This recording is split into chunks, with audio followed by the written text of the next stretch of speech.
Welcome to Food Shrinks. Hey, team. Hey. You know what we're going to do? We're going to have a little, I want to hear about what you beautiful besties of mine are doing outside of food shrinks. Can we hear a quick thing about what and then maybe you'll ask me what I'm up to, and then we're going to get to the pod. Let's hear.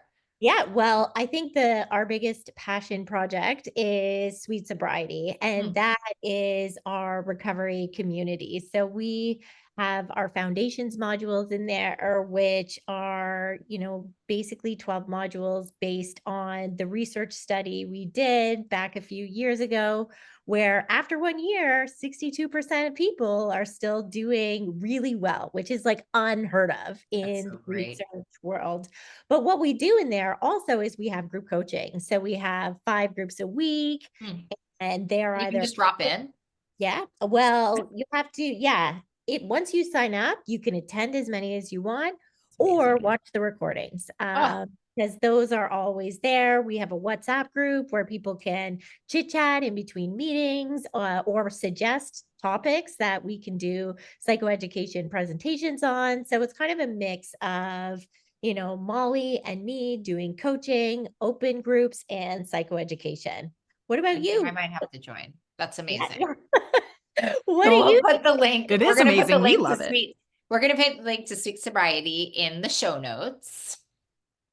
And then here's what I'm up to if anybody wants to Yeah, know. Yeah, we want to know we want what's to going know. on.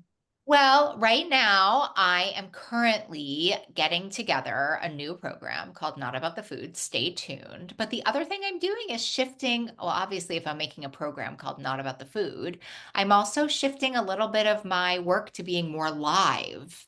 Nice. And I'm running a retreat called Sacred Immersion. It's my second retreat. The last one was outstanding. Like, you can't even believe how people changed in a weekend. It's at my home in Stamford, Connecticut. And I'm running the next one June 20th to June 22nd. So if anybody's listening and they want to come hang with me for a weekend, it's 18 hours, only 5 people. And let me tell you something, the change comes. Promise you that. Oh, that sounds amazing. I love a little I brag bet. section. I think we all should be Yeah. bragging, don't you? All right. What's our topic today?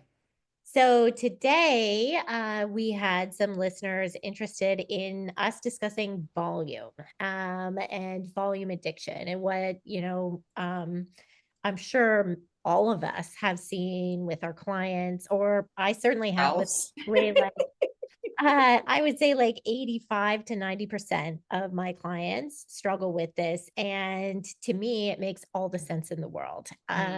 What about you guys? Marty Lerner, who trained me in in this whole field, like, he actually says that volume is the third addiction. He says, I mean, this is old, I guess, before we got into other processed foods, but he would say, but he's the original gangster of the movement. So he would say, like, sugar, flour, addictive, volume. He'd say, like, there are three addictions: sugar, flour, volume. And like, I even know for me, like, if I'm going to go somewhere, usually it'll be towards volume rather than towards, like, getting into the chemicals of it. And I think I was taught that, but I find that people get off of sugar and flour relatively easier than they get off of volume. Mm-hmm. Mm-hmm. Yeah, and whether that's a protracted withdrawal symptom, we've What does talked that mean? What about. is uh, what? I'm not that smart. What does that mean? Hold so on. people always identify. Professor Kennedy, can you dumb it down for the third grader? So people identify with getting off sugar and flour, like the immediate acute withdrawal we go through right away, right? The headaches, like the anxiety, the lack of sleep, even some muscle like tension. And but they what they don't, those usually subside after 14 to even 21 days. But what does happen for people who have been binging, whether it's on ultra processed foods or just even like volume already binge eating disorder, is that we have already like stomach has stretched. And so now we need almost an abnormal level of distension.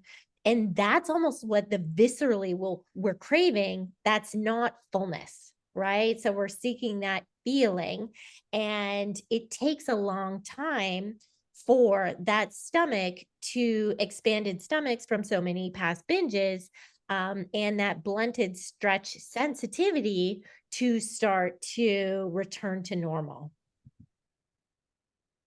I always found it a little bit, I don't know, I think about it more personally, given that we're like at lunch, but like I just that hand to mouth thing is such a trauma response for me. Like that kind of original space of like, I need, like when I'm more activated, like I need to fill it, right? Like, and I think a lot of my work, like in my recovery from my eating disorder, has been like, how do I transfer that? How do I manage those feelings? How do I not try to fall into like that? What you're saying, Clarissa, like how do I don't want to say it, maybe one of you can help me, but like it's like how do I try to like not avoid that need to get like overfull, distended, numbed out, passed out, Mm-hmm. right? Like it feels very, I mean, it feels like any other addiction that I have. And and oddly, I think the drive for the volume might be a bigger or more familiar craving than that for sugar and flour. Not putting down sugar and flour because those were beasts, don't get me wrong. MP, what do you think? This one's so hard for me because I believe people when they tell me I have this volume addiction or they use that term. Like I'm always going to believe somebody who's in front of me saying, this is my truth. I struggle though, because I almost frame it more like what you were saying, Molly, a little bit as far as like it being a trauma response in some senses. So there's like that learned piece, like you were saying, Clarissa, it's going to take time to regain that enteroreceptive awareness. So like we're more like aware of when we are getting full or getting close to that 7 on a fullness scale, versus needing it to be a 10 or beyond before we Right. feel that way. But I do wonder if it's a trauma response, in that it's a nervous system regulator because of that stretch, because of the serotonin, oxytocin, because of it bringing us back into that window of tolerance, either from a hyper aroused place or a hypo aroused place. It brings us back into our window of tolerance because of the rest and digest um, Yep. function that happens. And so, yeah, I struggle with it as far as how I conceptualize it, like as to like what the root cause is, or like what the solution is when somebody is hard pressed to have a clear answer, because I think that it's complex and there are a Right. lot of factors that go into it. Yeah. Well, Yeah. I always remember, and I'm sure you guys would know this more than me, but like my writing partner on breaking up with sugar, like I would be like, well, how come we can't call volume an addiction? And she was just saying, like, it's literally like the hardest. It would be harder than, and it's already hard to define food as an addiction or processed food as an addiction, but you guys did that Right. check. But I think the big piece here is like she's just like like she's a scientist. She's like, this is the most impossible Yeah. thing. And so it actually makes me think more like Gabor Mate, which he would say, this famous psychiatrist, trauma psychiatrist, and he would be like, not why addiction, why pain. And I would sort of like, I think that might be how I largely, this was big work for me, volume addiction. And the Mhm. artificial sweeteners and volume were, I think, infinitely harder than sugar and flour. Right. I just don't want to discount the biological aspect, though, Yeah. and lean only into the emotional, because serotonin does play a huge piece. And I've had many clients who just didn't make serotonin and needed to supplement with 5-HTP to What's allow. 5-HTP? So it's an amino acid, and it's the Oh, precursor to. So if I eat protein that has tryptophan in it, but if I don't make 5-HTP, I don't make serotonin. And so serotonin, we know, has a huge role in fullness, in mm. general satiety. And so I just think we can't ignore Oh, our I hormones, love that. right? Okay, Clarissa, if I like really have a problem with volume, like how would I find out that I don't like that I have the serotonin problem? Like how does one even do that? They go to the doctor? Well, I did a DNA test with somebody and I wasn't aware, but I was in volume. So I was able to, hear that I don't make 5-HTP. And so therefore I had to supplement. Now anyone can trial, it's a amino acid, right? Anyone can trial 5-HTP on their own. Definitely speak to your Doctor. pharmacist, Right. like drug We're interaction not doctors. you're on, right? To be able to do this. But Julia Ross talks a lot about trialing in her book, which is moods. I can't remember exactly, but Well, there's the craving cure where she yeah, talks a lot about that, and the mood cure kind of, right, there's some overlap there. But yeah, I right. mean, and we've interviewed her, we've talked to her in depth. The thing, like you're saying, Clarissa, is this is some, you can go buy this at the local Target, or Yeah, Walmart or wherever. You can pick it off the shelf where any supplement is purchased. But yeah, to make sure you check with your Yeah. prescribers, or more likely your pharmacist, to make sure it doesn't interact with anything you might already be taking, and I'm with you, Clarissa. Like we can't when we think about any addiction, we have to think about it as the biopsychosocial aspect, and the biological aspect, I feel, gets, neglected a lot because because that's not necessarily our specific lane, right? As right, clinicians, the type of clinicians we are, our lane lies more with the psychosocial part of it, but we're not doing our jobs completely if we're not saying, have you worked with a medical professional? Have you ever had tests run? Is it a vitamin D deficiency? Is it this? Is it that? Is it whatever?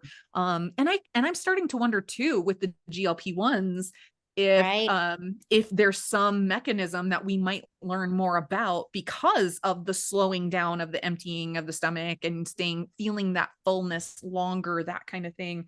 It's Right. just a really interesting time to be, Yeah. with the research. Because Yeah. that's hormonal, right? The GLP-1s, whether it's like CCK or leptin, these are all hormonal aspects to our recovery as well, which is why some of the interventions we might need to be implementing are, can you eat foods that have more GLP-1? Can you do mindful eating to where you're waiting for that window of 20 minutes, which gives CCK time enough to trigger the brain to say, you're full, and understand that if I'm somebody who struggles with volume, it might take more than 20 minutes for me. Maybe it's 30 minutes, rather than just, dive only into the emotional. Can you do multiple interventions, and lean into more of those like leaner proteins, like look at your macronutrient contents in your meal, because protein does have a higher satiation shutoff signal. And that might also be a shift that could start to evoke more leptin and allow you Can you to, just remind us what leptin does in the brain? yeah. So essentially, ghrelin is our hunger hormone. So I always think like, grr, I'm hungry. And leptin is our fullness signal. So when leptin is signaled, it lets me know I've had enough and I stop craving more food. So I think some people can, uh, have that signal, but maybe it gets weak over time as we've overridden it so many times. And so to learn to how to tune back into that, first we were eating foods that overrid it, right? The ultra processed foods, they override it all the time. So now with whole foods, the signaling starts to happen again. But if I am tone deaf to that signal, it will take time for me to hear it again. And I may need to weigh and measure in the meantime to kind of set a loving limit around that so that I can be more aware of it and I can hear it more clearly, if that makes sense. Yeah, that makes a lot of sense. I also do Yeah. think, in my experience personally, professionally, I do think like I agree, like social work school, they're always like medical first, right? Even in spiritual school, they're like Yeah. common sense before spiritual sense, right? So that's like really what we're saying here. Yeah. I do think when you're entrenched in an eating disorder, I've been there, right? And if we say, okay, we've done the biological, I do think being entrenched in a diet cycle, being entrenched in a failure cycle, at least for me, it feels near impossible that I could do anything to break that cycle. Like you don't understand, I need this much food. You don't understand, I need to eat this tonight, right? And I think there's a real resistance, and these are pretty evidence-based now too, to like, I'll go to the big hitters, the ones that change the state. Like there is really something too, and we know this from the trauma data, which is about like changing our state. And I think the piece, the thing I'm really seeing in my practice right now is like understanding, like everybody just thinks that if they like sniff like lavender, like that's gonna work to make them not want to binge, like relaxing, like down regulating, right? Like if I just use a weighted blanket, and it's like this is what I've learned. Good, Mom, me too. Like Yeah. I don't need to be calmed down in those moments. I actually need to be like revved up. Like I need Yes. ice. I need intense exercise. I need like weird, like not weird, sorry, but I need like intense breathing. I need to like go outside in a t-shirt. I need to scream. Like I'm actually need to be like up activated in order to change my state, to get my wise mind back, to say, okay, maybe I'll go do something else. And I think, I don't know for me, but like those conventional diet programs that I was on since I was 7, that were like, take a bubble bath instead of binging. Right. I'm like, F you and your bubble bath. And but the problem is that we got to learn what works to be able to be skillful if we want to be addressing like what is Casey Means called, like the overnutrition, which we overnutrition, over consumption. It's actually really bad for your mitochondria too. Like she talks about it in Good Energy. It's fascinating. Or how bad overeating is for you. It's fascinating. Yeah. Like I didn't know that. Probably chose not to know that, but here we are. But like exhaust your mitochondria binging. Like you never really think about it that way. Exhaust it. Yeah. Poor mitochondria. I should write And an amends to my mitochondria. yeah, but I think about the episode that we did recently where, somebody had a significant medical diagnosis and that doesn't stop the behavior. So while we have this information and it's helpful to have, I guess, from a clinical perspective as a client ourselves, or in that position, it's not always helpful. And so, yeah, I think you're right. It's a biopsychosocial. So we can't just focus on one area and not the others, that it is like this multi-pronged approach. And, when we think about it also from that trauma perspective, that also changes cells in our body. There are all kinds of things that change. And so, when I work with people with volume, I like to get curious around it, like, is it because most people are, like you guys have laid the groundwork, is we've put down the things that we know for a fact are lighting up our brain like a Christmas tree. And now it's just this volume piece. And it's like, okay, if we stop and we pay attention, if we did the 10 deep breaths before we ate and we checked in with ourselves and like, what's really going on? Am I calm? Am I all of these things? What's happening to me emotionally before, during, after? What's happening to me emotionally when I don't fill up, when I don't get to that 10 on that fullness scale and I stop at a 7? What's happening internally? So like there are these different check-ins. And I think the other thing that I like to get curious about is that we use the word addiction so frequently that it's lost its actual meaning. And so we have to remember, I think, Molly, how do you define addiction? It's like doing something without our permission or something. I mean, loosely in this colloquial way that we talk, right? I mean, I hear it. Right. Exactly. Doing something without your permission. Without your permission. Right. But we also have to remember that with addiction, there has to be compulsive behaviors that continue despite those negative consequences. It needs to lead to some kind of tolerance withdrawal, something.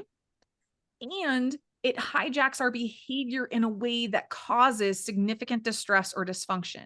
Now, a lot of people get hyper fixated on this idea of volume addiction, but when I get curious with my clients and we start breaking it down, it's actually not causing them problems right then and there. And so we, so when we can slow it down and calm down, sometimes we can see like, yes, this is a behavior that I want to change. And I can do that. And it's not this like, hair on fire, do it right now. Oh my gosh, I'm failing kind of aspect to it. So I don't know. I mean, again, the jury's out for me on volume addiction. I will always believe somebody if they tell me that's their truth, and I'm going to address it as I would any other addiction. But I am remaining open to like what the causes might be or how we actually treat. Even when they're saying I have a volume addiction, they're saying I'm in deep pain because I'm eating too much, right? Yes. And the thing I will say is, as someone who's really battled that and put it into remission largely, which I find a miracle. And what you guys are saying is so true, which is like, it just takes a level of patience that I don't even know if our culture offers us anymore, but I believe in you. If you want to heal it, I'm just saying, it's just what Molly's saying is making it's just making my skin crawl. Cause it's like, yeah, you got to like slow down. It's all this unsexy stuff. Slow down, see what's up. Okay. Well, this was a very vibrant conversation. Thank you guys so much for coming and listening to Food Drinks. If you love us as much as we love you, we just have one request. It will take you less than 30 seconds. Can you please just go and press subscribe so that we know that you're here and we know that you love us and that it's mutual. And if you happen to have 60 seconds, maybe 90, could you go in and give a review, perhaps a 5-star one, let's see, so that we can spread the word about Food Drinks. It would mean the world to us. Thanks so much. See you next week. Bye. Bye. Thanks for listening to Food Shrinks. Quick reminder, this podcast isn't a substitute for professional medical advice. Always consult your healthcare provider for guidance suited to your needs. If you enjoyed this episode, please like, share, and subscribe to help us reach others on the recovery journey. Take care, and remember, freedom with food is possible. See you next time.